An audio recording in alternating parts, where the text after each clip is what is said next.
Hello, and welcome to Olam Cotton's video tutorial on shipment tracking. OTM provides a few ways for Olam to proactively manage the life cycle of its shipments through milestone monitoring, including the identification of any disruptions during the course of transportation. Shipments can be tracked via the Service Provider Portal, EDI, or mobile phone. Olam is not currently using the EDI or mobile phone methods. As always, it is the carrier's responsibility to keep Olam updated on every load's progress. To do so, the carrier must log into the Service Provider Portal and enter 2 tracking events for each load. The 2 milestone events that need tracking, along with the event timestamp, are arrived, pickup, and delivered. These events will notify Olam of any potential delays and reduce the time spent on tracking and tracing. When the delivered tracking event is entered, this will trigger the automatic creation of a shared shipment invoice document. The invoice is rated based on the carrier's submitted rates and is automatically created with the same cost. Both the carrier and Olam will work towards approval using the same document. Please refer to the video on invoices for more information about this subject. Now let's take a look at the shipment tracking screen within the Service Provider Portal, where you'll be able to search for specific loads and enter the events. After navigating to the dashboard within your portal, you will see a shipment tracking icon. So in order to add a tracking event, we must first search for the load. To do so, we will click on the shipment tracking icon, which will bring up the By Shipment Finder screen.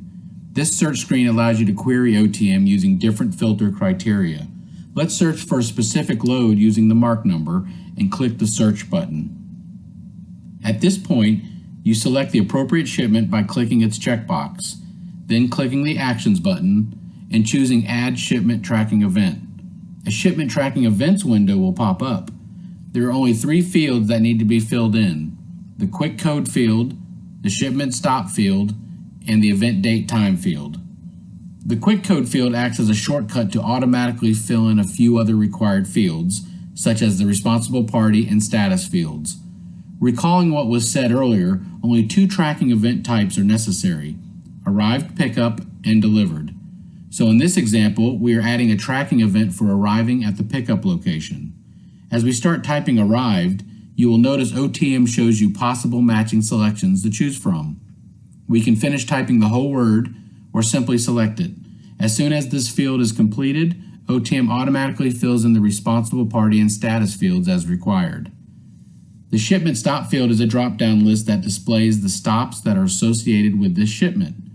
In this case, since we are arriving for pickup, we can select the first item in the list, which is the pickup location. The Event Date Time field is a calendar field. Here you see a small calendar icon, which will open a pop-up calendar when clicked. At this point, select the date and time that the event took place. Now that all the required fields have been completed, just simply click the Finish button at the top to complete the process. Nothing more needs to be done on this screen. The window shows that the event record was successfully updated. You can now close the pop-up window. Now let's quickly use the same load to enter in the delivered event. We take the same actions by checking the Shipments checkbox, clicking the Actions button, and choosing Add Shipment Tracking Event. However, this time, let's enter the word Delivered in the Quick Code field, which automatically populates the other fields as required. Next, we go to the Shipment Stop drop-down list and select the second item in the list, which is the delivered location. And then we can quickly go to the Event Date Time field and fill in the date and time the event took place. And finally, click the Finish button at the top of the page.